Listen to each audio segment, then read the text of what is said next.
Hey, it's your editor here.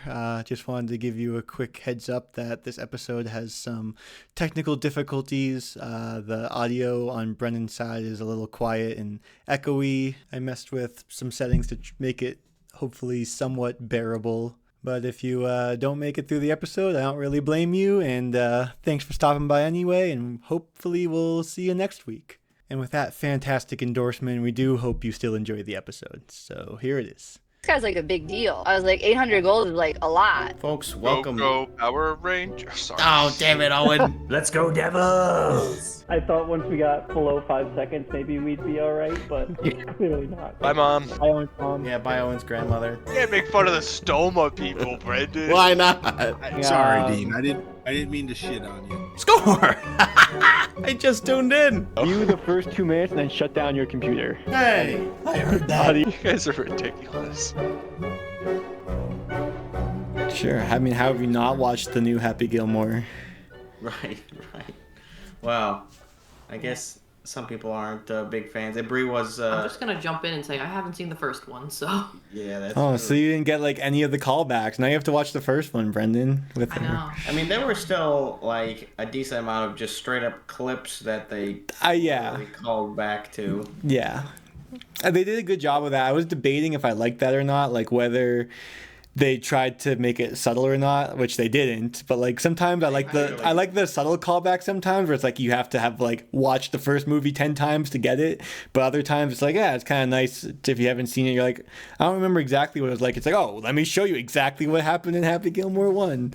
So. Yeah. Which, I mean, it came out a while ago, so I understand like leaning towards that. Like if it's been, 3 or 4, 5, even 10 years, it's like, okay, I could probably go for the subtle approach and most people will like remember enough, at least if they're dedicated to watch a sequel, which is already like, yeah, some sure. people are already done after that. I mean, apparently it's like the best Netflix movie debut ever or something like that. I'm surprised. Yeah. I feel like it's one of the better things Netflix has released recently. I mean, they have good shows too, but yeah, I mean, they marketed it a ton. The first movie was popular, so it makes sense. Yeah. Well, welcome to episode 105. We have already started discussing. I don't think we've gotten to spoiler territory quite yet. I was gonna ask about that. I guess there were some callbacks, like. Yeah. Yeah, I guess we'll just throw a quick little skip to 1655. the episode if you don't want to hear any spoilers about Happy Gilmore 2, which just came out I think last Friday. I want to say so. Yeah, pretty recently. Dean watched it on release day, and Bree and I just watched it Sunday, a couple of days ago maybe. I think it was on the weekend. So, well, I wasn't even sure if I was going to watch it, but I was like, yeah, I might as well check it out. It had been a while since I had seen the first one. Maybe I've only seen it like twice, I think, and maybe last year was the last time I watched it, which is actually pretty good.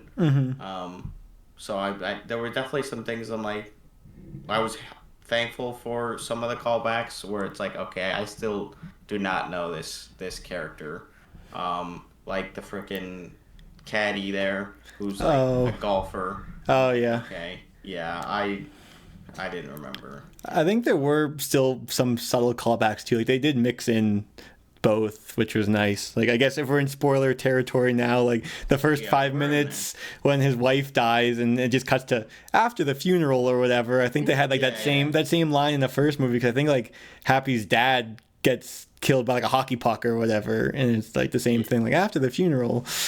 But I mean, overall, I enjoyed it.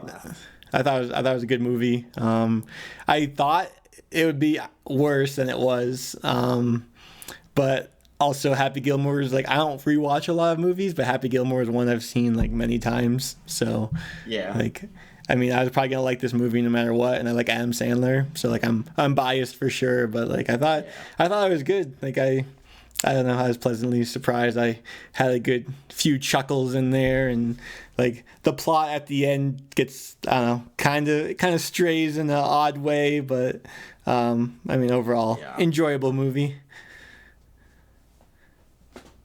Yeah, it was pretty good. I mean, I have a lot of expectations going in since I hadn't seen the first one. Obviously, I knew like the standard of the first one and like how popular it is, obviously. Mm-hmm.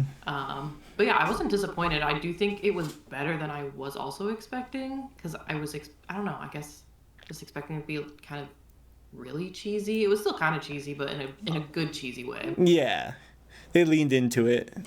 Yeah, for sure. Yeah, they know what they're doing.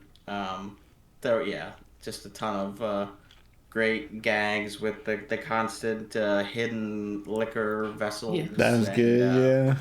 You know, John Daly drinking the hand sanitizer, and you know they kept playing with that. So there were some interesting gags that they threw in there a bunch.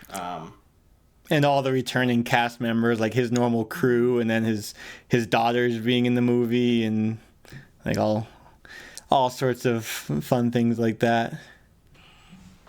Yeah, he had like 3 of his kids were in the movie. Something like that. Because I mean, one of his daughters obviously plays like a big role, and then I think one was like the person selling liquor at the liquor store, and like when they were fighting over the box, I think that was one of his daughters. Interesting. Yeah, we just caught the credits. We're like, oh wow, that's a lot of Sandlers. Yeah. Yeah. Yeah, but now, Bree, you have a prequel to watch. It's even more exciting. Yeah. Yeah, definitely. I mean, it's, still about golf and about the swing, but you get into the whole origin story, I guess, about how it comes to be, and you meet what's his name there, the coach that like passed Chubbs. away, and yeah, Chubbs. Yeah, you get to see Chubbs and Bob Barker. Yeah, Bob Barker, famously. There were a lot of celebrity cameos, some which had more prominent roles than I was expecting. Like Bad Baby was Bad Bunny.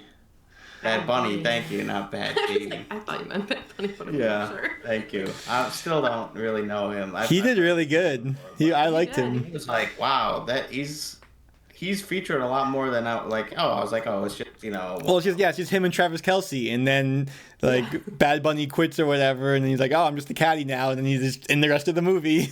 Yeah. Yeah. Oh, pretty good. Yeah. Eminem also was a. I didn't even realize that was him, the heckler. Yeah. I was like, Pepper, did you know who that was that just got freaking eaten? It's like, no. Well, like, yeah, it's Eminem. That's so funny. So yeah, he was pretty funny. They definitely they leaned into it quite a bit. And lots of good performances. They had the over the top villain story, of course, and all that. But it was still overall fun. I wouldn't say it's necessarily a good movie, but I'd say it's a good movie. For an Adam Sandler movie, and knowing like what you're getting, I think it's pretty good. Yeah, I think it was good. It hit a lot of check marks of a basic movie, Yeah, and there were definitely more times where I laughed than I was expecting necessarily. I'm like, all right, we'll see how it goes. But yeah, it did catch me a decent number of times. So it has a 63% on Rotten Tomatoes and a 67% popcorn meter. Yeah, that's about right. Terrible. I think that's about right. Yeah. There's a sequel coming out this, so far after the first. Yeah. It's expected.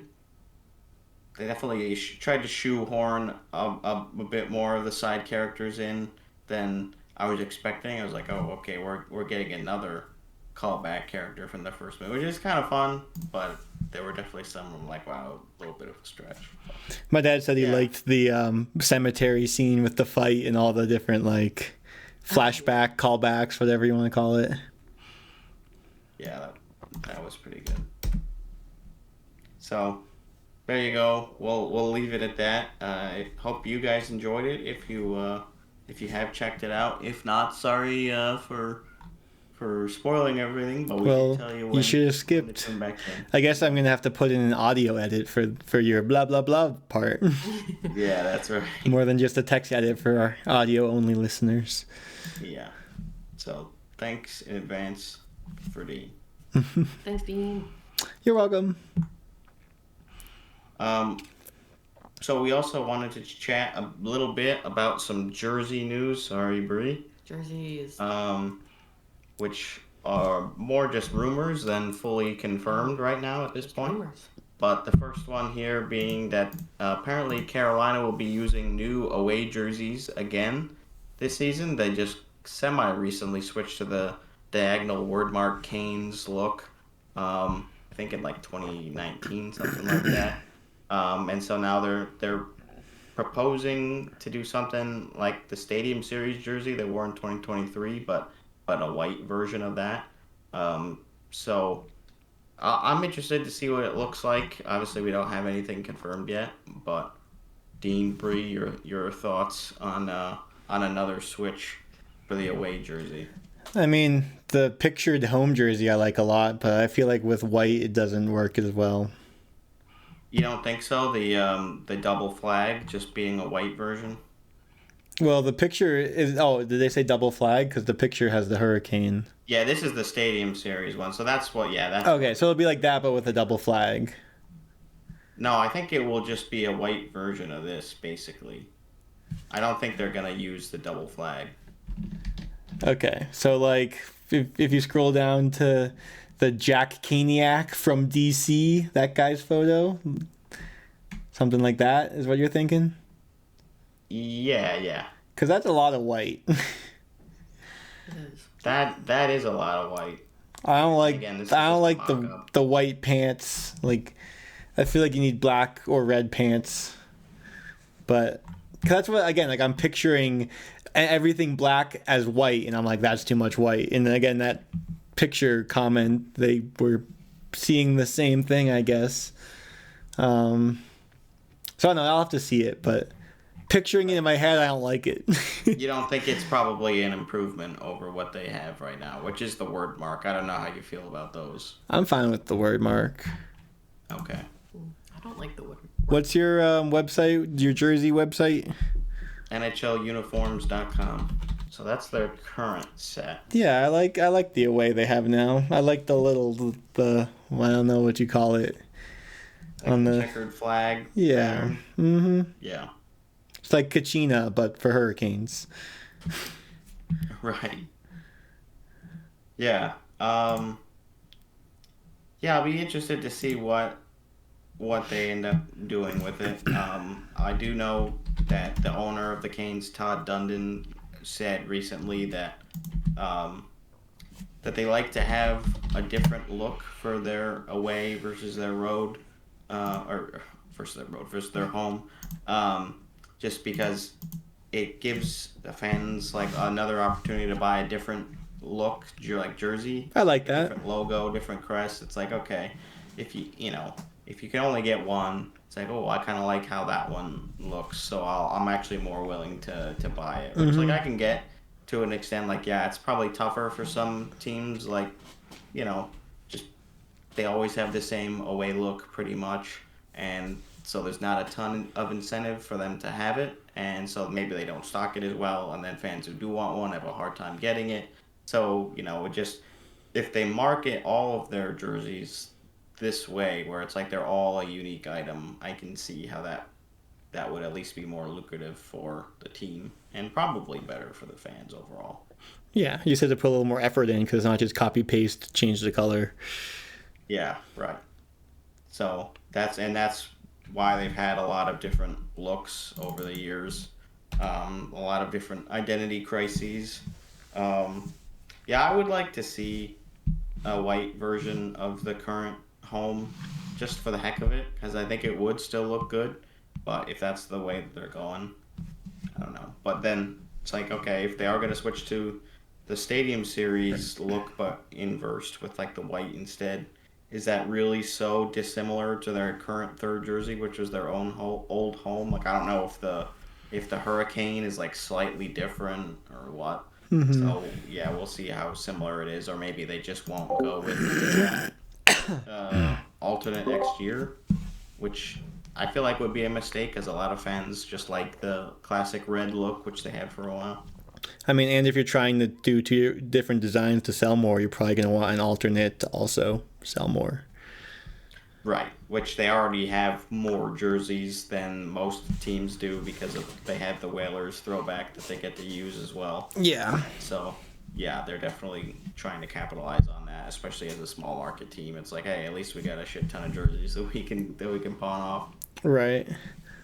Also, I know we already started recording, but can't you just do what I'm doing and have the sound play out of my monitor or your monitor so you don't need to share earbuds? I thought the same thing, Dean. I didn't want to have an echo because I dealt with that before. I just said we're not going to be on for very long. That's fair. I mean, we have the same microphone now, and mine doesn't echo, so. That's true. And we've also done this before without having headphones in. But I think it did have a slight echo, but I don't know. Anyway. Bree, any thoughts closing on this? Not many. I'm not a big fan of when jerseys have like the diagonal wording, so okay to see that go. You're excited for the switch, yeah. Sure. I don't know. I probably won't get this one, so you probably won't get to see it in person. But you never know. It could wow me. Who's to say? Yeah, who's to say? I've been wrong before about that. You have ones that don't wow you now. That's true, I do. The other jersey news, which we even have a little bit less on this one, is the Kraken put out a recent teaser trailer for an upcoming jersey release, which they didn't say it's a jersey, but that's been the rumor for a while, is that they've been in the works for a third pretty much since they've come into the league, but they just don't have as much time to get that through. So the reveal trailer had a little message in Morse code at the end, which stood for September 4th, or 9/4 I think it was. So that's probably when we're gonna see the reveal, and some folks are saying it's likely going to be a black jersey, which I don't know. I'm personally I would like to see a lighter one because their home jersey, the dark blue, is already pretty dark. They really don't need another dark jersey. It's not that dark. I don't know. It's the darkest blue in the league for sure. And even from a distance, it can look. No, yeah, I guess. I was thinking of their second, the logo color, because they have their alternates, which is the light blue, not the alternates, the. The way that has the teal more promising. Or unless this jersey isn't. What's the word I'm looking for? This jersey might not even exist. Oh. I don't know, but NHLuniforms.com. Well, no, it's on. This one's on. This was on Bar Down. Oh yeah, that doesn't exist, but that's cool. I was thinking for some reason they had more teal like that. Combines the two. Yeah, no, it's the teal is pretty understated. Yeah. The light blue. Yeah, I think rather than black, they should do an all teal, a teal base color. That'd be cool. Yeah, I think either teal or maybe you do a cream, or you lean into the red a little bit more. And I feel like they'll probably put the anchor, the secondary logo on the front since they haven't had that. And it just seems like a logo that would absolutely work as a crest. I thought you were anti-red on jerseys because every team has red. I don't love it, but if you do something that's exciting, I'm for it. I think other fans will be good. Yeah, I mean they could, they could just do something Metropolitan's color scheme related. Although I don't think they're going to. I think they kind of want to embrace their own identity and then eventually maybe do a callback. They already did the Winter Classic jerseys, which were inspired by the Metropolitan, or actually it was the Iron Men. But I know that's the reverse retro. Anyways, sorry. Yeah, I don't know. We'll see what they do. I think it's exciting either way, just to see a new alternate, another team that hasn't had one before. So that's fun. And I feel like I'll probably get this one no matter what, unless it's really ugly. If I'm yeah, I can't see myself ever wearing that, which I don't expect. I think they've got a decent enough brand and logos where they can't really screw it up too badly. Yeah. I forget, were you thinking of getting all the Kraken jerseys since they're a new team and just trying to keep up?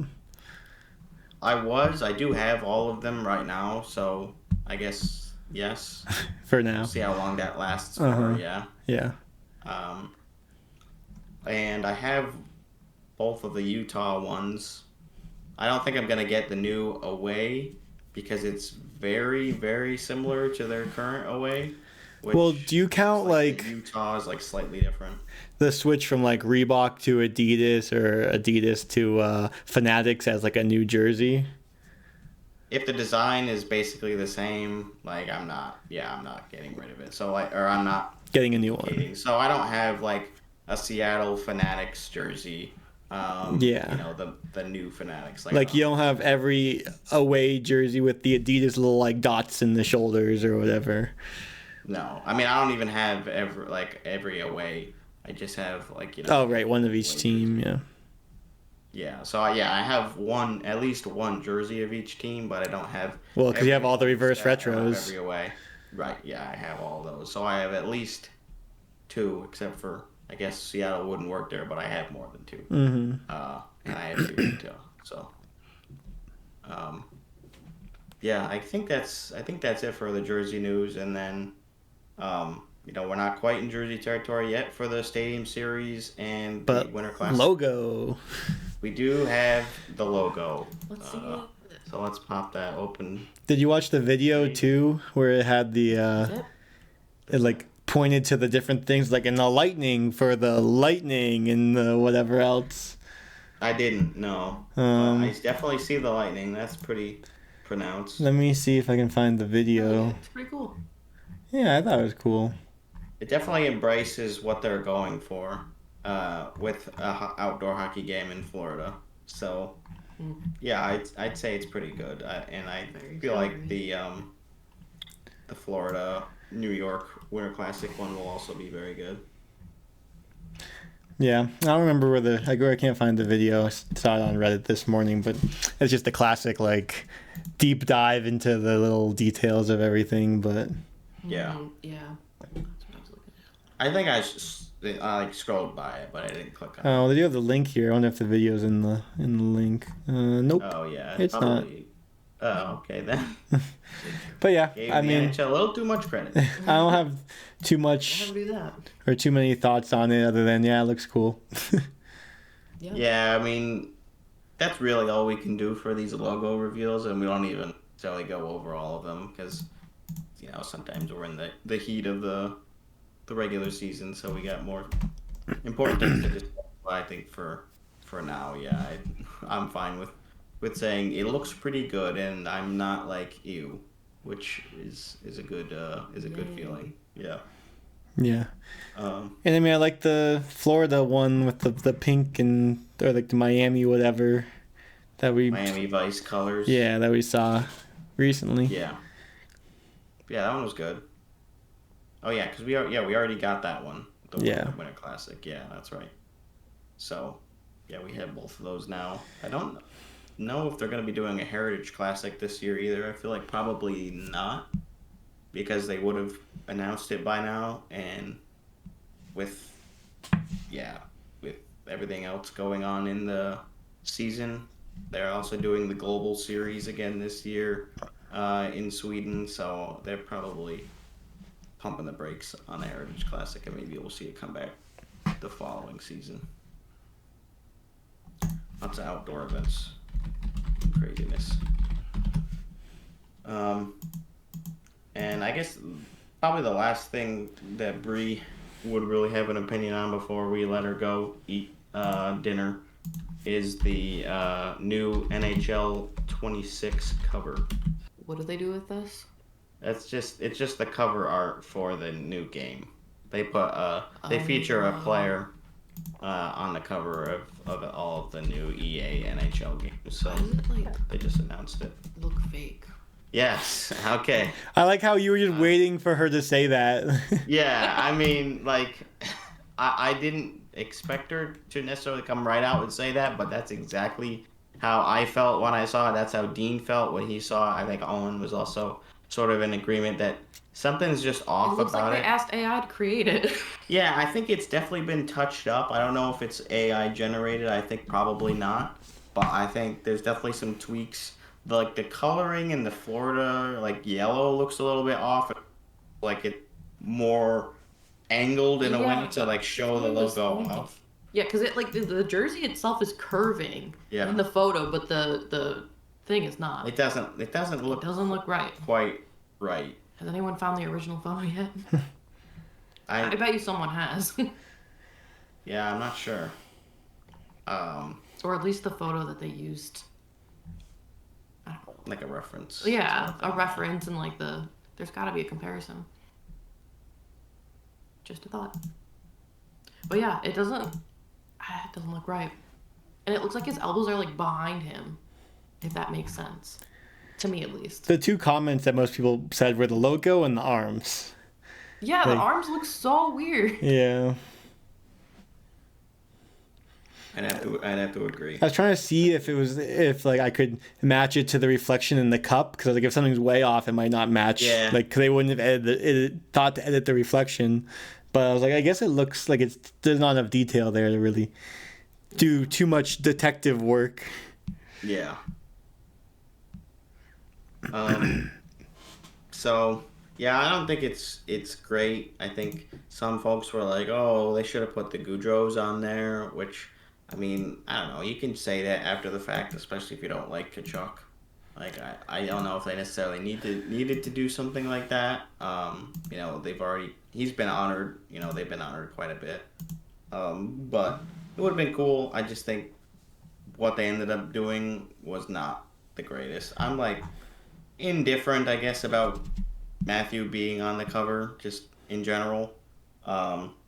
He's, you know, definitely a big part of the reason why they've won back-to-back cups, franchise, you know, player, face of the franchise and all that. He gets a lot of exposure on social media, so I'm not surprised. I think some folks were hoping for Barkov instead, which, like, yeah, he's probably more meaningful to the Florida organization, so I can see why, like fans would want hardcore fans appreciate Barkov more, but like you said, Kachuk's more marketable, so it makes sense if you're gonna put a Panther on for it to be him.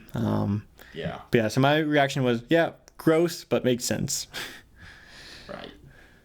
Yeah, it's not super exciting, and it's not like they put, you know, a rookie like Bedard or Celebrini on there, anything like that. Or Goudreau. Or Goudreau. So there you go. That's the game, and then the full reveal is soon-ish, I think. There'll be like more reveal about the game coming up. Oh yeah, I mean they always start with like the teaser trailer, and then they do the deep dives. So like normally they go like mode by mode and do a deep dive of each, and then they'll have like the final one is like the gameplay, just like overhead view of like this is what it actually looks like. Yeah. So we got a little time for that. I feel like you're probably not too interested in picking this one up at this point in your EA NHL career. Yeah, now I'm just waiting for them to show up on the Game Pass or EA Play or whatever, and when nobody plays anymore. Maybe when Owen and I get that for 1 month a year to play some games or whatever. Yeah, because it's just not worth buying them every year. Yeah, especially when it first comes out. I mean, when that used to be like the only game I played, so I bought that every year, and like that was it. I played like 30 days a year of it, and then moved on to the next. But when you're not putting that much time into it, they all kind of feel the same. Yeah. So there you go. Bree, we're gonna let you get some food in you. We Okie dokie. appreciate you sticking around, and Take my best. thank you very much. Bye, Bree. Good luck. I just put this on the list too because I don't think we talked about it last week. The World Junior Summer Showcase. Yeah, I have not talked about that. I mean, I haven't watched or looked into it. Yeah, I haven't watched any of it, but I was like, we should mention that there is still hockey happening. Yeah, there's also the 3-ice, like 3-on-3 league that just started as well, which I was just watching. Casimir Kaskisuo was in that one, so I was just kind of checking that out. It's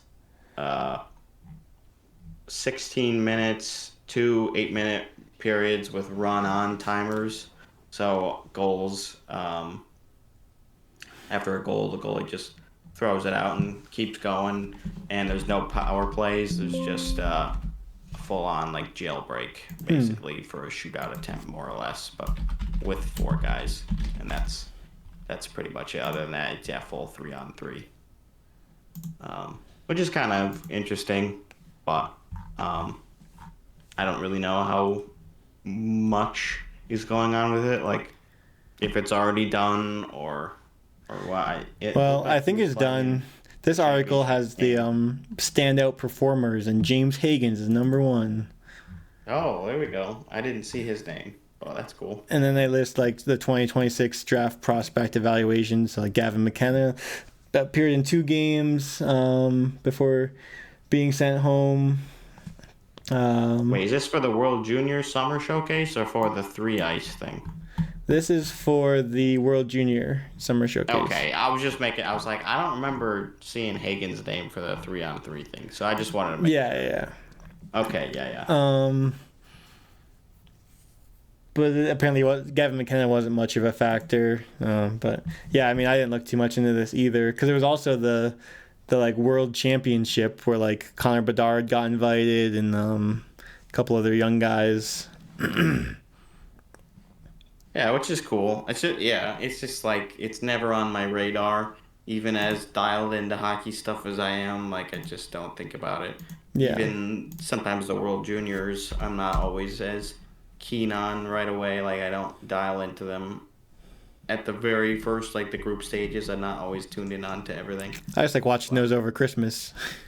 Yeah, it's fun. It's definitely fun when there's no NHL hockey on to at least get some competitive games in for prospects. So that is fun.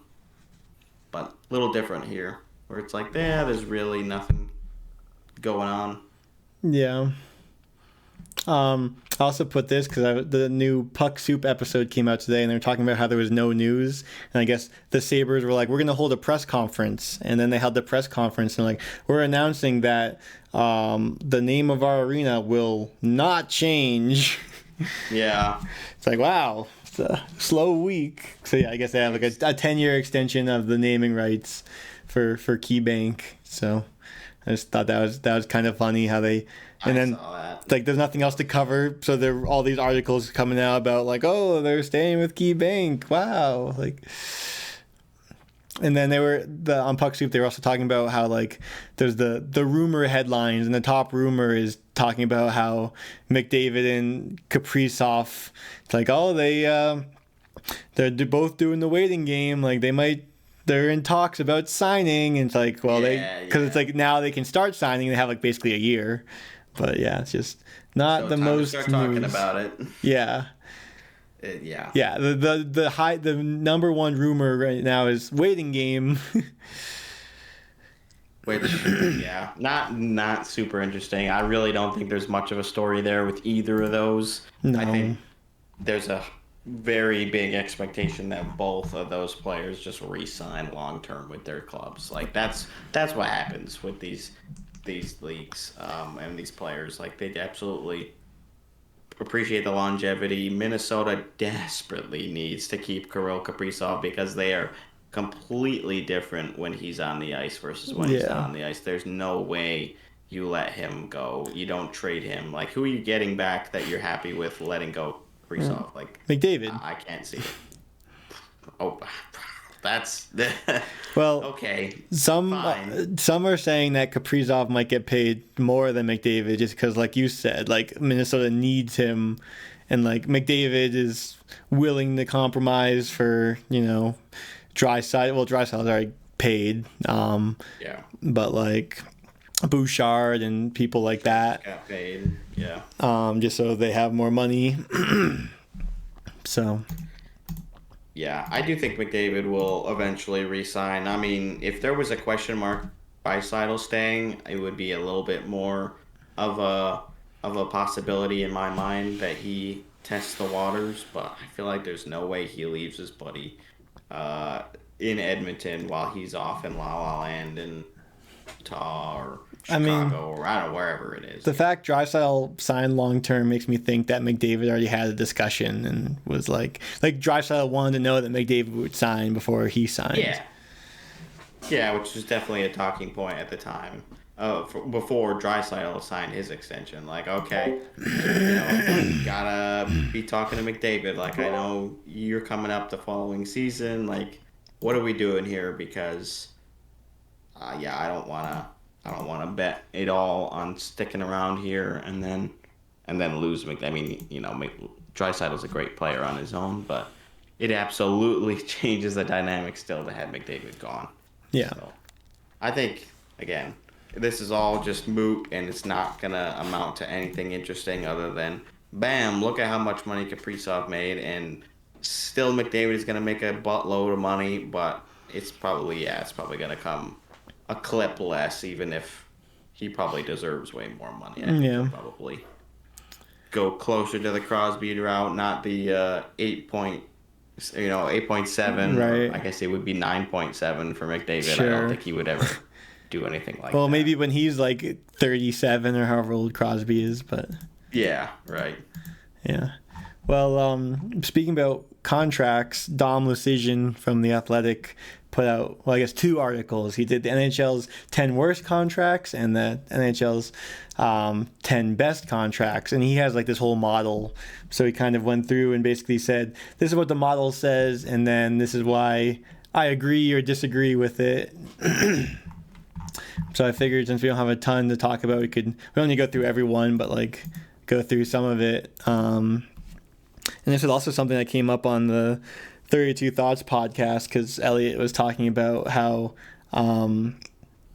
teams don't want their players to show up on the best contracts list either. Like, obviously the worst contracts you don't want for obvious reasons, but the best contracts, because then they think that other players aren't going to want to go there, or they're going to try to get paid, be like, oh, I'm not getting screwed over like this guy did. Yeah. Yeah, you definitely don't want to be on either of these, because either people think you suck, or you're not getting paid nearly what you're worth. So. Yeah, I mean, you'd rather have be on the best contracts, 'cause that just means you're really good, and like fans and we are probably happy about that. Like, you're the only one that's kind of unhappy. Like, teams would love to have an all-star or a superstar for like $5 million. Right, and fans would absolutely love it. Yeah, so you would just if you're in a great situation, a winning situation, and I'm sure that we could talk about some of the Florida contracts that were recently signed. That would those show up. Well, at least one of them shows up on here. But okay. Do you want to start with the worst or the best? Let's do the worst first. Okay, and then do you want to go 10-1? Yeah, that sounds also good. I thought I had seen that this contract was on there. One of the Florida. I actually haven't looked at all these, but yeah, that number 10 tracks. Tanner Jeannot. Just signed 3.4 by 5 years, and then it has a surplus value and a positive value probability. So the surplus value is negative 13 million with a positive value probability of 5%. I mean, this has been talked about like the off season for the Bruins. It's like, oh, all these contracts are pretty good except one, and it's this one. Yeah. It's just a lot of money to give like basically a fourth liner. But again, I don't know. I remember being surprised when it got announced. Yeah. I was like, ooh, like that this doesn't add up at all. I mean, he had that one really good season, and that's about it. Right. But yeah, I mean, we don't need a deep dive into all of these, but yeah, that tracks. That's fair. Yeah, I think so too. Number 9 also recently signed Cody Ceci. 4.5 million for 4 years, surplus value minus 14 million, and a positive value probability of 1%. So we're already getting into the probabilities really not looking good. Like 5% was already like, man, that doesn't feel good. But you're looking at a 32-year-old Cody Ceci who's bounced around a lot, and he just doesn't produce a ton. Where I'm like, yeah, I love this. And Dom was actually kind of defending him, where he's like, he wasn't one of the league's absolute worst defensemen. He was just grossly overused. Like, he was a number 4 who was played like a number 2 and is often going to... What it says, a number 4 who is played like a number 2 is often going to look like a number 6. That's CC's career in a nutshell. Yeah, he's definitely had more expected of him than he's really capable of. Like, that's just not his game, playing a ton of minutes. So I can see where Dom's coming from to an extent. But, yeah, not the greatest deal, and we see Ken Holland coming into LA and just grabbing a bunch of his former Edmonton players, so we'll see if that ends up paying out for him. Yeah. And then this next one is interesting. So Sam Bennett on this list, and Dom basically says no one cares about this because he won back-to-back Stanley Cups. But again, looking at the model, a 29-year-old getting 8 years, like when he's 35, 36, making $8 million might not look good, but he won 2 cups, so he can get the money, and no one's gonna care about it. No, it's really never gonna come to a point where, like, man, I really wish we hadn't kept him around and overpaid maybe a little bit. Unless he falls off a cliff like next year, but and I just can't see it. Like, even if his regular season totals continue to drop, if he's still Sam Bennett in the playoffs, it's yup, just pay him. We're fine. We can absolutely handle it. We've got the income tax discount and all that. So yeah, not much of a sticking point for this one. Right. 7 kind of surprises me a little bit. Ryan Pollock, $6.2 million for 5 years. Surplus value -$16 million. Positive value probability 8%. Okay, that's something. He's both Pollock and Pelech are not the same caliber as they were maybe 4 or 5 years ago when they were making those conference finals appearances. So I can see why, at this stage with how they both these guys produce, but definitely Pollock, they're probably not lighting the world on fire. Yeah, so I guess it was an 8-year deal. So I guess the contract is the remaining, so he has 5 more years. Got it. But yeah, I guess Dom says that he's 30 years old. Last year he didn't look great, and if he keeps looking like that, there's going to be a massive gap between the value he delivers on the ice and what he's paid for. So yeah, if he's starting to not be able to justify his first line minutes, that could be a tipping point for sure. So yeah, that might be something to keep an eye on over the next couple of seasons.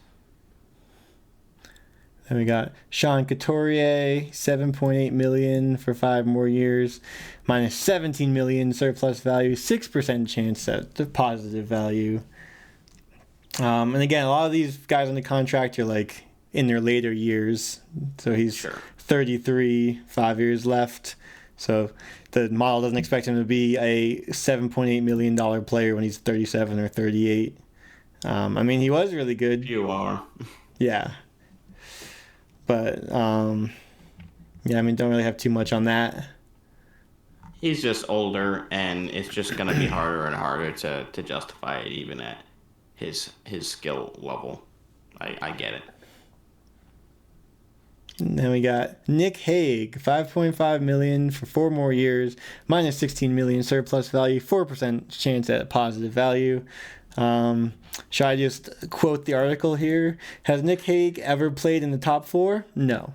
Has Nick Hague ever shown top 4 upside? Not really. Does Nick Hague have leverage as a UFA? No. Is Nick Hague a big, massive guy? Yes. Yeah. And that's all there is to it. Yeah, I mean, I was definitely glad that, he was traded, so he wasn't a UFA, but 5.5 for him, especially for that term, I was like, thank you, Vegas. Like, and Hague is a great player. He's been around for time, but he was never going to usurp a second line or first pair, role. He really did not produce offensively last season. He also missed some time. He is big, and so defensively he can be decent, but he really doesn't move the needle a ton in his limited role.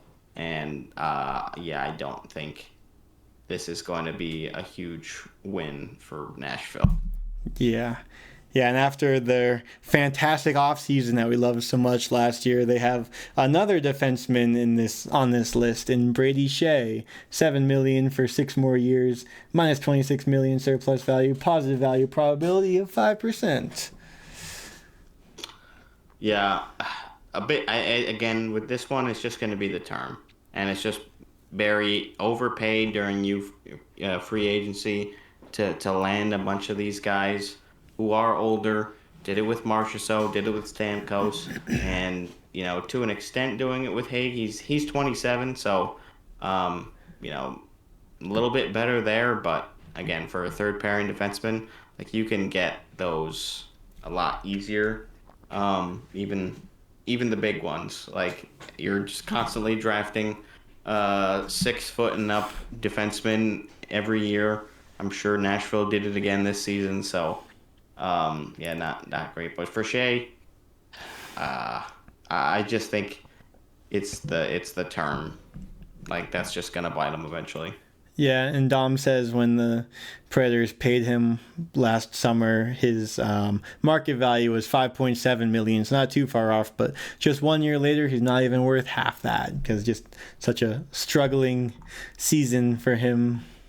Yeah, I'm sure part of it was just the whole Nashville Predators team was ass last year. Yeah. For most of it. I mean, eventually, like towards the latter half, Stamkos and Marchessault started to pick it up a little bit. But yeah, defensively they weren't great. Saros had a terrible season.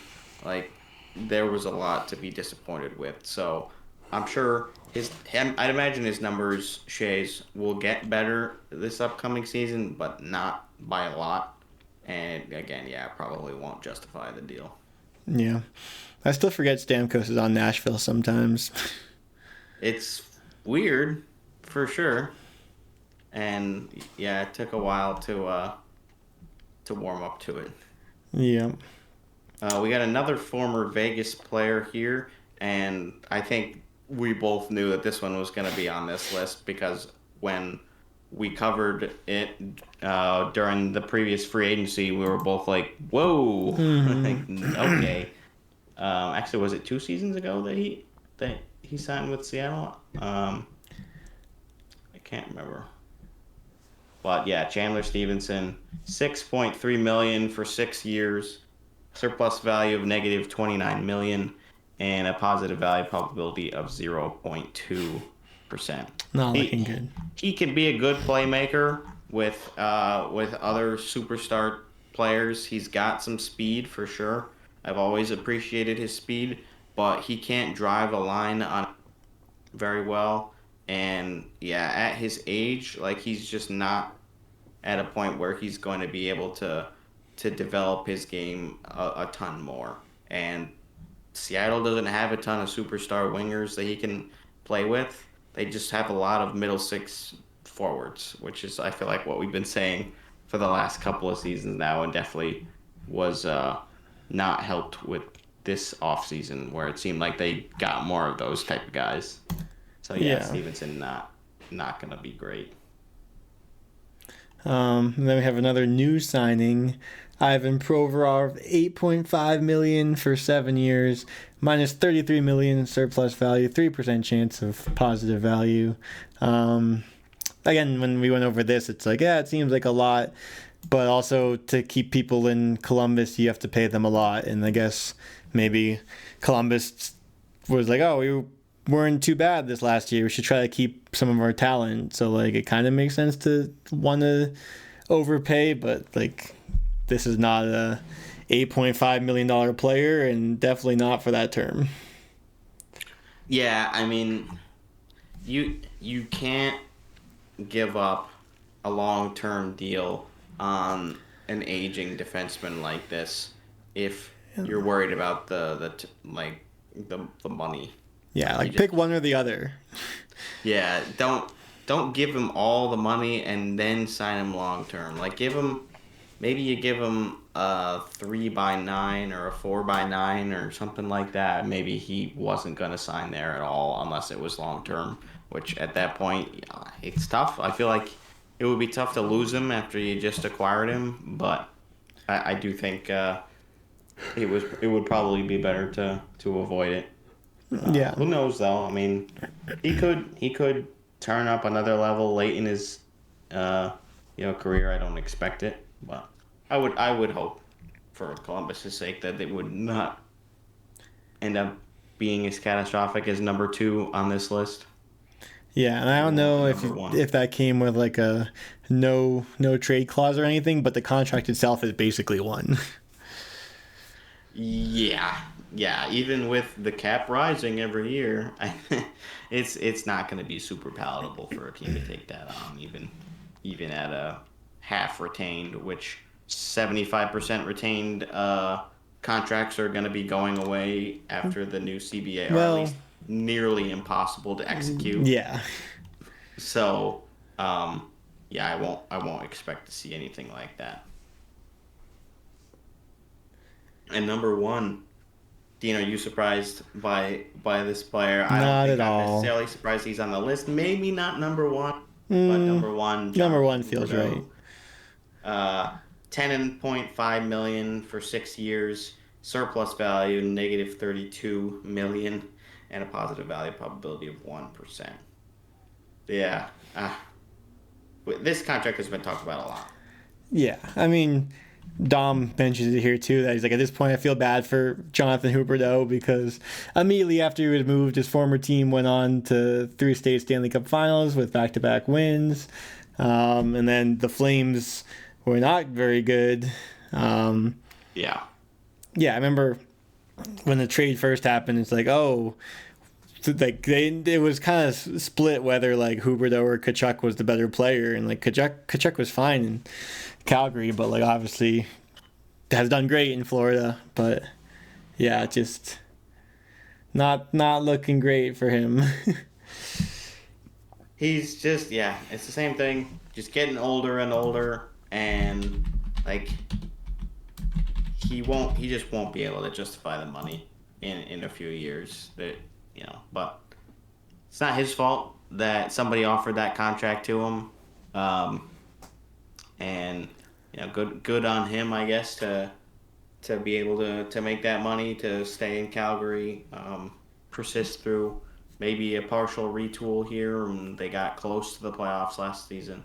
But never gonna be a great contract, and I think Calgary's kind of stuck with it.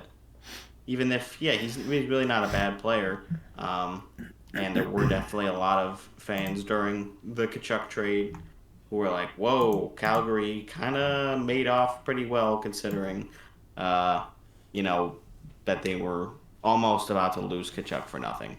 But Uyghur kind of turned out okay, and Huberdeau just definitely not the same caliber player as Tkachuk. So there you go. As we why don't we jump into the best contracts? And we'll start at the bottom. Number 10, Tim Stützle. There you go. $8.4 million over 6 years. I don't know if we need to cover the probability and surplus value every time, but young player, has shown plenty of potential. Had his first playoff games this year. I just realized we missed the honorable mentions, so I didn't know there were some on the other ones, but I see them here. Quickly, the honorable mentions for the worst contracts. Will Borgen, Brad Marchand, that one makes sense. Darnell Nurse, Brandon Montour, and Mikhail Granlund. So back to the best contracts. Honorable mentions: Josh Morrissey, Jake Sanderson, another Senator, Mikey Anderson, Alexander Barkov, and Shea Theodore. Yeah. We'll take it. That's probably the only one of ours that is on here. I don't think we have any slam dunks anymore. No, I mean, I guess so. Like McAvoy, I feel like if he didn't have a good year last year, but like if he plays to his potential, he's not making too much. Like 9.5 million for a top defenseman, but. And then I guess maybe Pastrnak, just because like you'll see on this list, like even the high-paid superstars, if they're good enough, like it's still a steal for the organization. Right. Yeah, I definitely agree with Stützle. Matt Boldy, 7x5. 7 million by 5. Excuse me. I guess you normally say it the other way around. 5x7. So, yeah, he's pretty good. I definitely think he's gonna. I mean, unlike the bad contracts list, these are gonna be mostly young players just coming off their entry level deals and yeah. So this one doesn't surprise me. There's, we'll see how these players play out. I think Boldy will probably not have exactly the same ceiling as Stützle, but it's a slightly better contract. So I get it. Yeah, and the other difference is like these are more projections. Like again, you're assuming they'll get better because they're young players that have gotten better, but they might plateau sooner than we think. As opposed to the bad contracts, the players already fallen off the cliff and it's like obvious. So this one is more just projecting and assuming they'll either improve or stay as good as they are. But yeah, like you said, a lot of these guys entry level contract and then they signed these long-term contracts for like reasonable amounts of AAV, and then the cap goes up and you're like, oh, they're only making 7 million. That's a steal. Yeah. So right. That'll probably be the case with a lot of them. Like Lucas Raymond, 8.1 million for the next 7 years.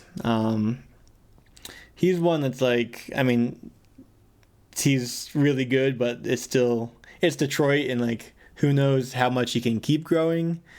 Yeah, I mean, he could be a 100-point player. Like, he could be. Yeah. But it will depend on if the team as a whole is able to execute. But yeah, I don't think Raymond is the problem in Detroit. So yeah, this going to be compared very similarly to the Stützle deal, I think. Those teams are always button heads with their young guys, similar rebuilds and all that. So I think these will both work out well. Mm-hmm. Number 7, Dylan Guenther for Utah, 22 years of age, 7.1 million for 8 years. Yeah, he was a bit of a head scratcher, I think, when he was drafted, how highly he was, but he's he looks great. He had 69 points last year. 70. Okay. Well, actually, yeah, he scored at a 70-point pace. So That's what I'm like wondering, because it says 31 goals, 37 assists, but 69 points. That doesn't add up. Should be 68. I don't know. But I don't know how this works. If it's projections based on time missed or whatever. Yeah, and then this one, Dom also mentions that he signed right before the news came out of the cap skyrocketing. So that's another one where it's like you sign an 8-year deal at this price. 7 million seems kind of fair until you realize the cap by the time this contract's done is going to be like 130 million or whatever. Yeah, right.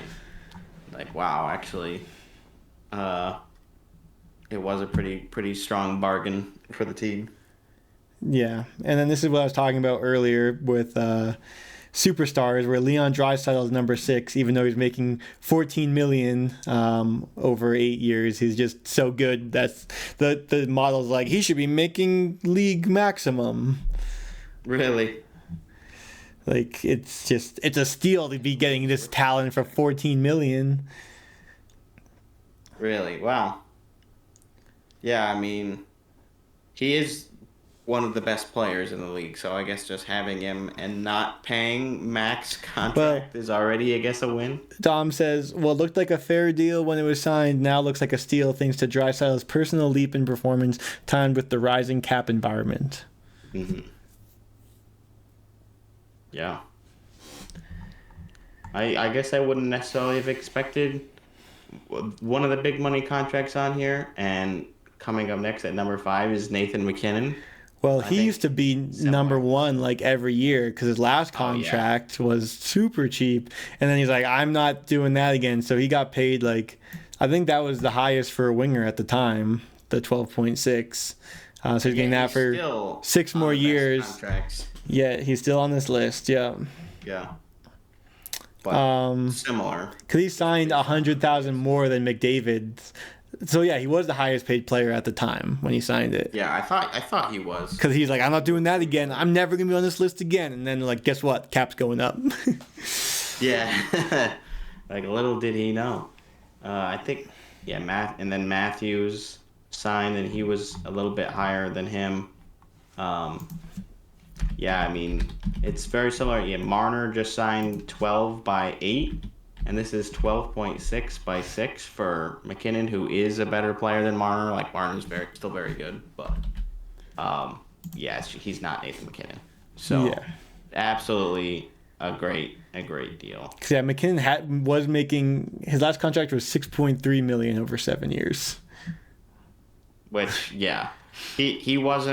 he didn't blossom until like a couple of years after that, or maybe just 1 year after that, I think it was, because he had a bit of a bumpy start and then he just exploded. Mm-hmm.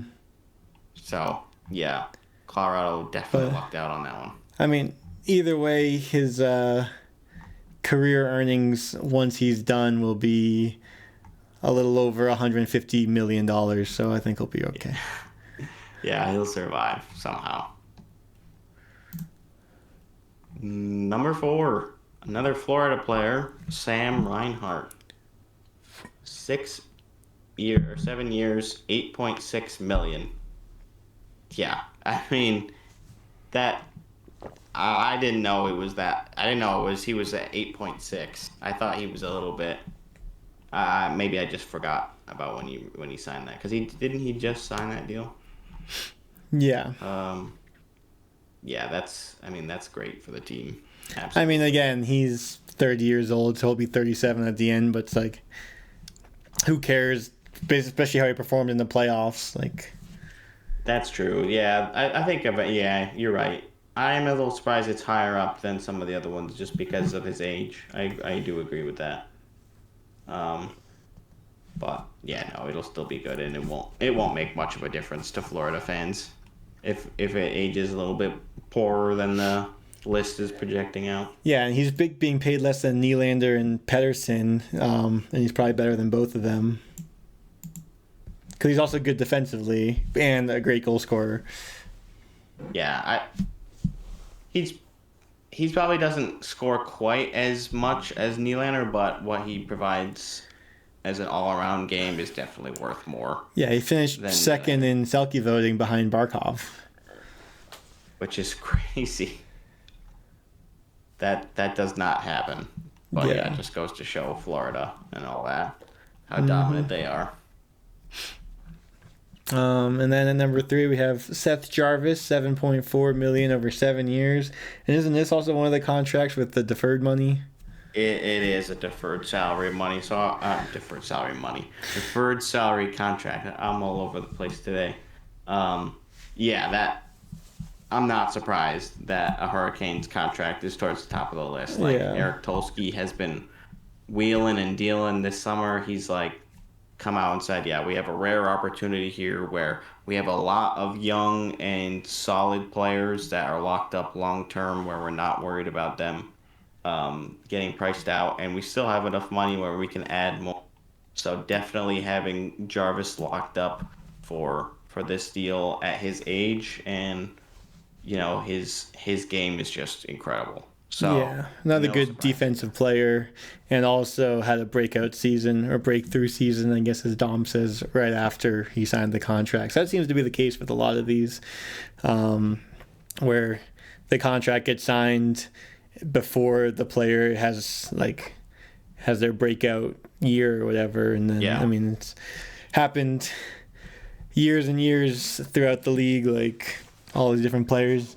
I won't mention Marchand again because I mention him every week, but players of that sort where Yeah, you're just and- kind of like an average middle six forward or whatever, sign a contract worth like that, and then you just take off. Which is what you're always looking for as a general manager. You're like, okay, hopefully I can lock these guys in. I see the growth here. I'm gonna bet on this player's future with this club, and that they're gonna explode. And you hope that it happens. Because if it doesn't, and that you're stuck with this big egg of a contract, it can look not great. But you got to take those chances if you truly believe in the player, and if you don't, then you don't pay them, basically. Well, no, the thing about like a good contract is if you sign them and they maintain their level of play, it's still a good contract. But if they exceed it, then it's a great contract. Yeah. And like, I mean, I'm sure that the players feel the same way. Like if they get paid, if they're a third liner and they get paid like a third liner, and then they all of a sudden in those 8 years of the contract become a superstar, they're probably not going to complain either. They are happy to be like playing the best hockey of their life, and then after the 8 years, they can still get paid more because of that performance. Yeah. Yeah, it's always going to be beneficial for everybody to play really well. Yeah. Unsurprisingly. Number 2, Brandon Hagel, $6.5 million for 7 years. He's 27 years of age. Okay, I mean, yeah, he's really good. Like, absolutely, he is. And they made a steal when they traded for him with Chicago. That was definitely a bit of a surprise. It's like, why is Chicago letting go of one of their young up and coming players with a lot of promise? Like, that was definitely one of the rare moves in the Chicago rebuild. Was like, they probably would have been better off keeping him. He's a bit older, but still 27. Like, he you know, you'll be in his mid 30s when it ends, but at 6.5, like, he's definitely performing better than that for a majority of this contract, probably close to all of it. Yeah, he was coming off a breakthrough 64-point season when he signed that contract in 2023. Then he went on to get a spot on Team Canada, have a 90-point season, finish in the top 10 in the Selke voting. So again, it's just normally these contracts are just like a player that signs it and then just has a major improvement after they sign. Yeah. That with, like we mentioned, the cap going up. Cap's going up. Number 1, Jack Hughes, $8 million for 5 more years. 99.9% chance of positive value. He's just got to play. That's all it comes down to. He's got to stay healthy. He's got to play. If he is playing, yeah, it's a slam dunk. No doubt about it. I love everything about Jack Hughes. So, yeah, he's a student of the game. He's so skilled. You need him in the lineup if you're the Devils. Absolutely, $8 million for the next 5 years is gonna work out great. And I just hope that the Devils don't squander that time that they have with him under that contract. Because if they don't do much of anything with him while he's there, you know, you're not gonna get that value on his next deal if he sticks around. Yeah. But yeah, those are the 2 lists. That certainly killed some time. Yeah, that was good. I wasn't necessarily expecting it. Yeah, I just threw that on today. So, and then we just have a couple more small news things to wrap up with. Yeah. Well, like we always do, we'll cover some recent signings. Very limited this time. I think we mentioned Colangelo last time. Nick Robertson does re-sign. He avoids arbitration, like we mentioned last week. They were going to be arbitration. Day before, he does sign 1 year, $1.825 million extension. So yeah, no arbitration cases this summer, which can't say I'm too surprised with the more cap flexibility. It's just less likely that the team is willing to go to arbitration and potentially disrupt a relationship with the player or something like that. And I think this is fine. You know, he's still young. I think he can be a really good player if he's able to stay healthy. He just hasn't been able to play a ton of games in the NHL. Otherwise, maybe he'll reunite with his brother at some point. That'd be fun. Maybe. Again, just a 1-year deal. See how often he gets into the lineup this season. Matt Schaefer finally signs his deal. He's still not 18, but you are able to sign it as long as you're 18 by the time the season begins. So he will have turned 18 by the time that happens. It's 927,500K for 3 years with potential bonuses where he could earn up to 4.4 million per year, something crazy like that. So definitely incentivizes him to make the team at a camp. We'll see if that actually happens, if he plays a ton of games or what. But, yeah, so like signing this contract doesn't necessarily mean that he's guaranteed to play in the NHL this season. No. So I also don't know, like, when you burn a year of your ELC, that just means playing. Like, you can sign this now, but if he doesn't play, then he still has 3 years whenever starting from his first game, right? Because I thought you had to play games to like burn a year of your ELC, which I assume would mean essentially start the count on the contract. I believe that's how the entry level deal. So like he's signed, it's but 9 games, I think. Yeah. But like if he doesn't play this year, then he still has 3 years under this contract. Right. Yeah. Yeah, and definitely the Islanders are not in a position where they need him to come and play. Could help with ticket sales. Would definitely help with ticket sales for sure. So that's a possibility, but I don't think I necessarily expect him to make the team at a camp, but it would be fun for sure. I expect him to play this year, though. He probably will get into some games. Islanders are probably looking to make the playoffs this season, even though they just got the first overall pick. They moved up, so it remains to be seen if they're actually going to make that happen. But he'll be a big part of it if they do. And apparently Vitaly Kravtsov signs his entry-level deal, 1 year deal at league minimum. Did not know about that. So that's it. And then it's just we are running out of RFAs. I think there's apparently 24 total RFAs, but it's really like I think there's 9 players that are eligible for offer sheets.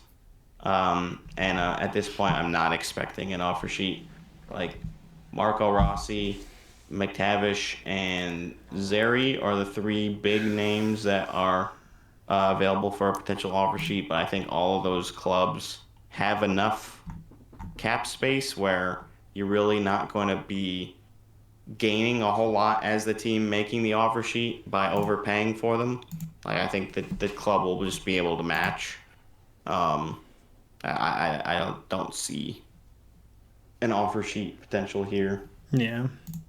Maybe next year. Hey, we got 2 last season, which was fun. And yeah, there just isn't as much of an exciting class this go around. Yeah. Never know. Sounds like the talks between Rossi and the Wild have not gone well. He's probably the one I would expect to be the closest to a holdout as we head closer and closer to training camp. Well, because they were trying to trade him, right? Marco Rossi. Like, what I heard is basically it seems like they're interested in trading him, but he hasn't been traded, which makes people believe that Minnesota is just asking for a lot for him, like trade value-wise. Yeah, which I don't really know why they're trying to trade him. Like, I mean, he got 60 points or whatever, but maybe they don't think that's like truly how good of a player he is. I mean, it's always the case where it's like the team that he's on, like that team knows the most about the player. So if they're trying to trade him, maybe they know something that other teams don't. So it makes other teams kind of wary to trade for that player. It's like, yeah, if you're looking at it from the perspective of one of the other GMs who's interested in Rossi, you're wondering, what's the motivation for Guerin to not keep this player? Yeah. Like, he's young. He had a pretty decent season. It wasn't his first year either. Like, he's a little bit older. So yeah, I can see why there would be some concern. It's like, okay, you're not willing to sign him to the money that he wants. Like, why is that? Is it so? It's not like they absolutely need a ton of high value contract. It's always beneficial to get really good contracts signed, but they finally just got a majority of the cap penalty for the buyouts off the books, so that helps them a ton. Well, that's all going to Kaprizov. Yeah, right. Yeah, good timing there. And that's part of it too, I'm sure. It's like, yeah, if we're gonna need to keep Kaprizov around, we can't just throw a bunch of extra money to Rossi and then, God forbid, it jeopardizes our ability to keep Kaprizov, which I don't think they would put themselves in that position. But yeah, that's probably why this situation has been dragging out over the summer. We won't hear anything anytime soon until, boom, one day it's like, okay, yep, we finally were able to take care of it. Mm-hmm. So that's one to keep an eye on for potential holdout. I think that'll be it, though. Yep. In other news, Anton Hudobin retires. I mean, he hasn't played in the NHL since the 22-23 season, where he played one game for Chicago. But before that, played on the Stars for a while. He had 2 stints in Boston. And then in the 23-24 season, he played a little bit in Russia, 16 games.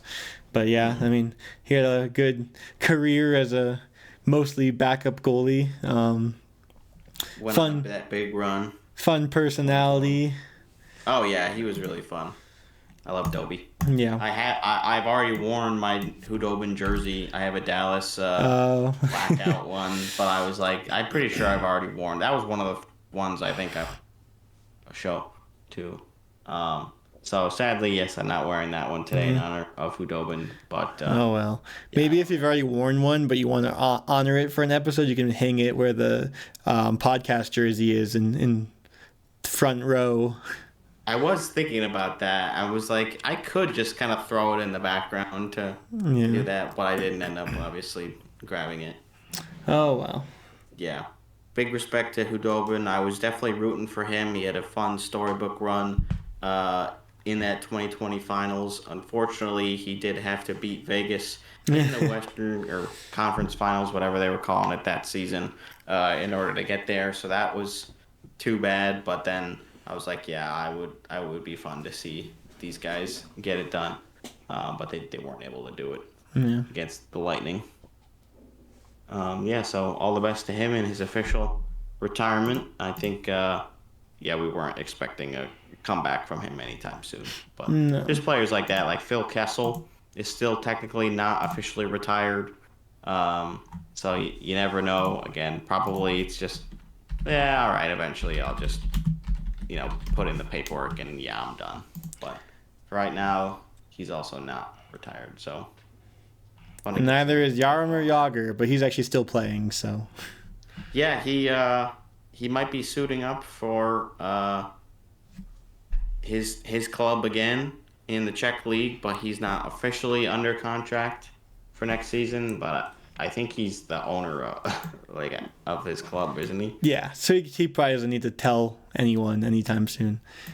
No, I don't think so. Yeah, he played 39 games this season for the Kladno Knights. Kladno, yeah. He's what, 54? 53. 53, okay.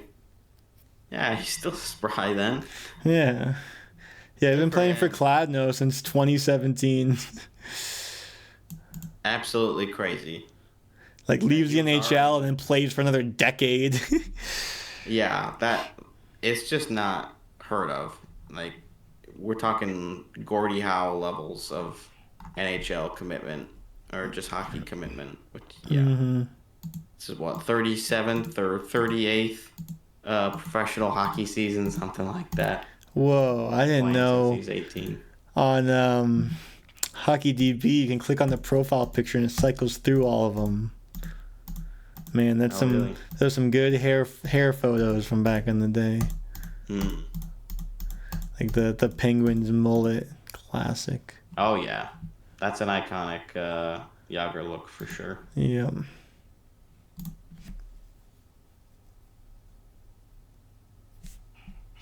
Did you hear about the presidential fitness test thing? And I sure did. I read this. Fitness Well, I didn't Council? read the article. I just read the Reddit post today. Yeah. Yeah, I had heard about this. So I guess Trump is bringing back the fitness test, the presidential fitness test, and they're revitalizing the President's Council on Sports, Fitness, and Nutrition. And there's like a whole blurb about what that means. Keeping men out of women's sports. Yeah, that was a big talking point online, and I definitely caught that at first. So it's a big attack on transgender athletes, which make up such a minority of like collegiate sports, maybe a little bit more in like youth or hockey sports, or not hockey sports. Jeez, high school, I guess. But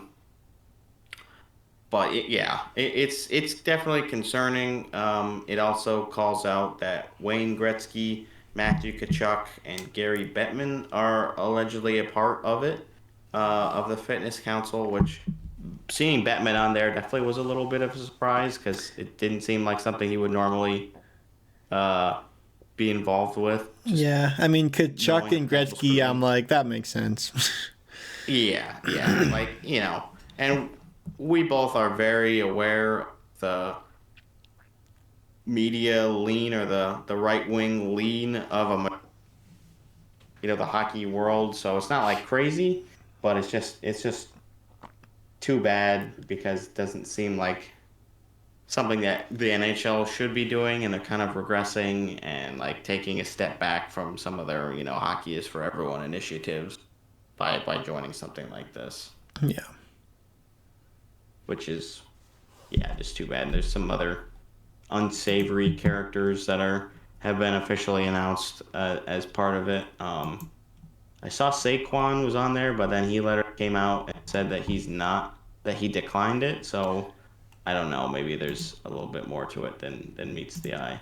But Harrison Butker on there. I mean, that's no surprise either. He's been criticized for his views, and he had like that whole graduation speech that was not received very well. And Lawrence Taylor as well, registered sex offender, was a big note there. So yeah, it's just kind of leaves a bad taste in your mouth. Yep. And I would hope that they would pivot and not do this, but I don't see it happening. And there were folks online calling for the folks to rally and call the NHL offices, and it's like there's just no way that there's enough of a vocal minority that they would be able to do anything about it, probably. Mm-hmm. But if you feel strongly, definitely let the NHL know.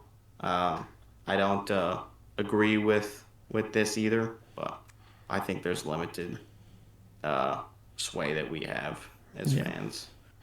Brendan's going to boycott by never buying another jersey.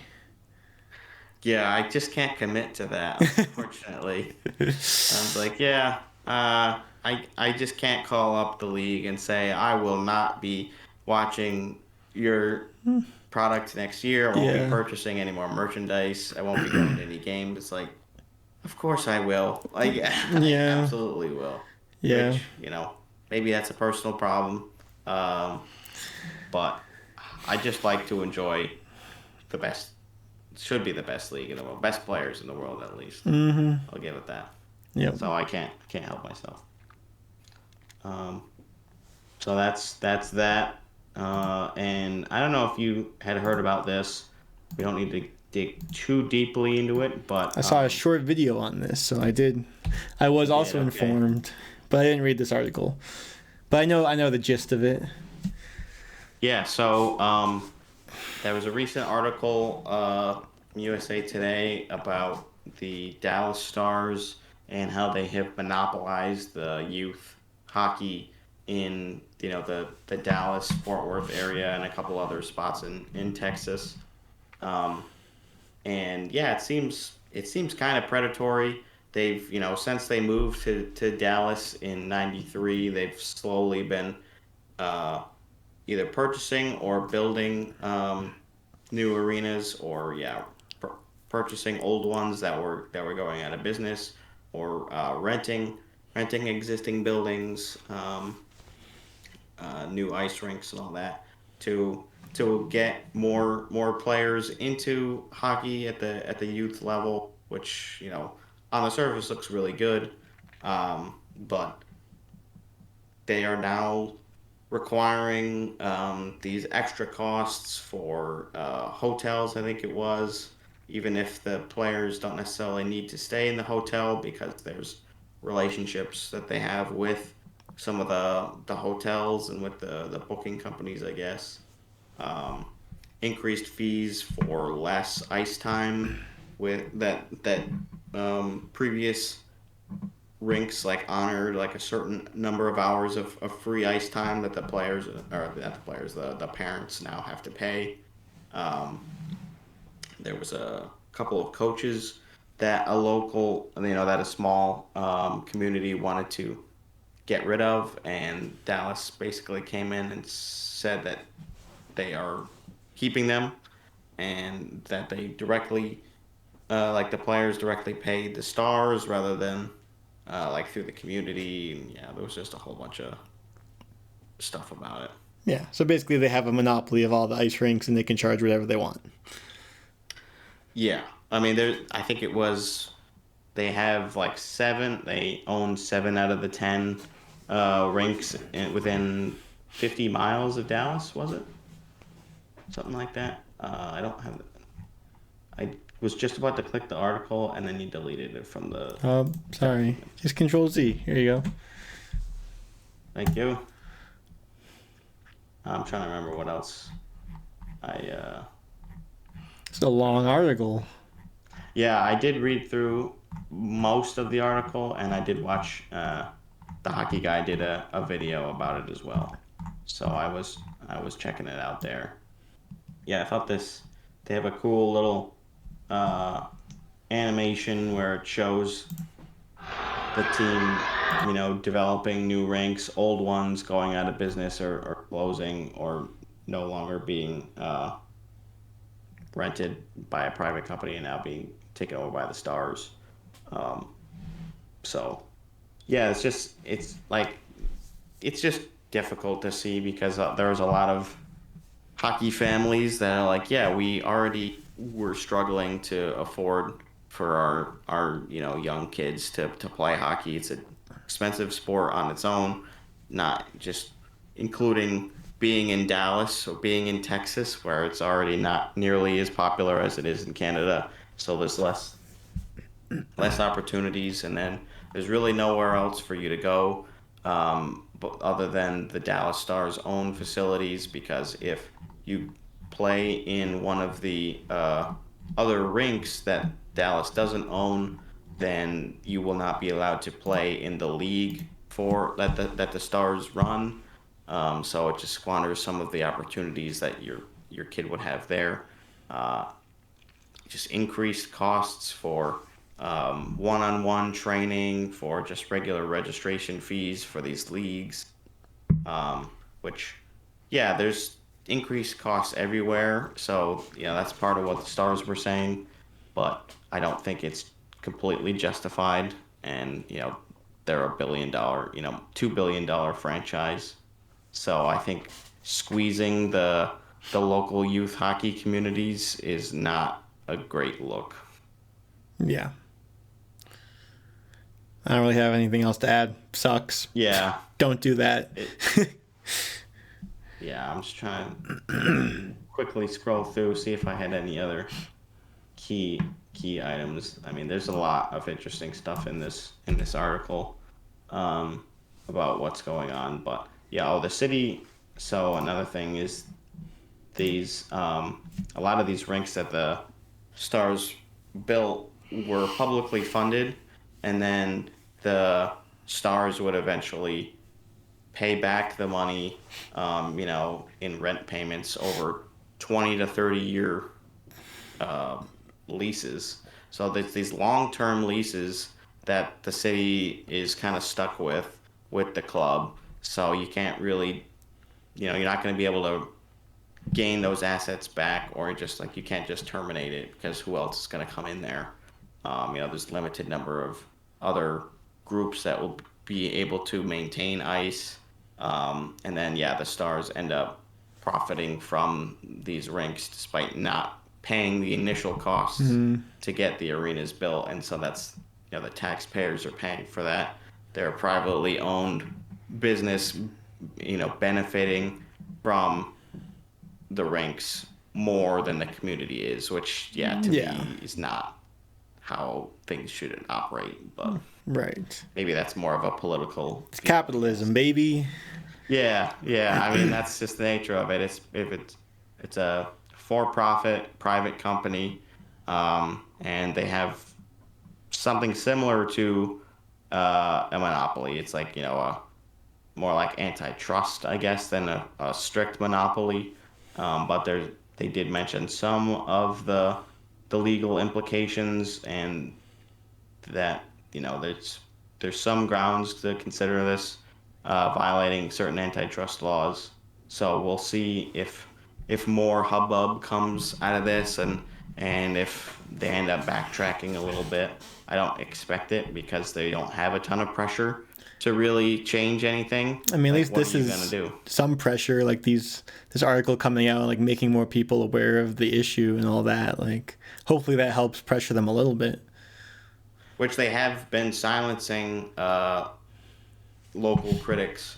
Like, there's Facebook pages for some of the youth hockey communities, for the parents that have spoken out in multiple different instances mentioned in the article, and were silenced either by saying, your child is not welcome in our league anymore, you can't come to this facility anymore.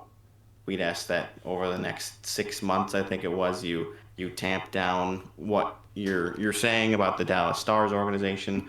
So it just seems very predatory and not a positive outlook for the state of youth hockey in Texas, or especially in Dallas-Fort Worth area. Right.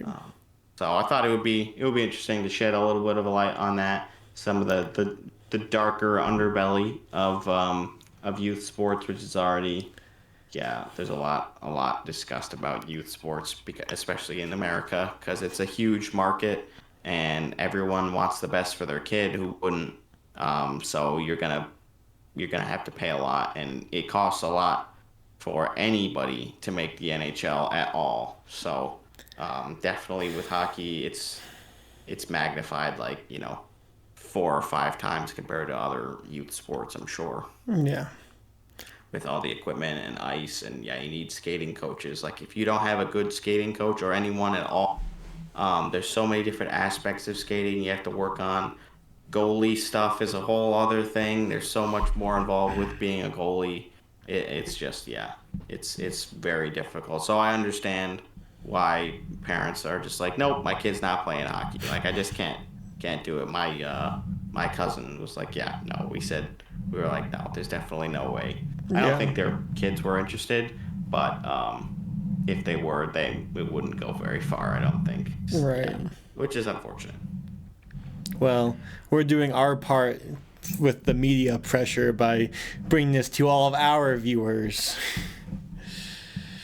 That's absolutely right. So if you're listening and you would like to let the NHL know and let the Dallas Stars know you disagree with this practice, which, I mean, I don't think the NHL can really do anything about it, but, definitely let the Stars over. Write a message to your senator. That's right. Yeah, even if they're not in Texas, let them know what's going on. Yeah. Well, you got anything else? No. No, I don't think we have quite the time for a quiz or a game or anything prepared. And again, dog days of summer here. We are still chugging out the content. We're going to try to get a couple other things recorded. We might do a NHL 25 video, GM connected video separately from a podcast episode. So stay tuned for something like that, which would be on our YouTube channel, of course. You can go ahead and like, comment, subscribe to us here on YouTube, all that good stuff. And get notified, because for that we would just go live, and then you'd be able to watch live. And if you miss it live, then we'll just have the VOD of it. Yeah. Yep. And we might do the draft NHL team using the PWHL rules. That might be a separate thing. I'm not entirely sure. Maybe we'll make a full podcast episode out of that. I don't know. Yeah, I think we'll wait until there'll be a week, I'm sure, still this off season where it's just me and you, and we're like, we have 2 things on our list. Let's do it this week, and we'll we don't need to prepare, because we'll just figure it out as we go, and we can, if we need time to prepare, we can just edit that part out. True. But I mean, this was still a pretty well filled off season episode.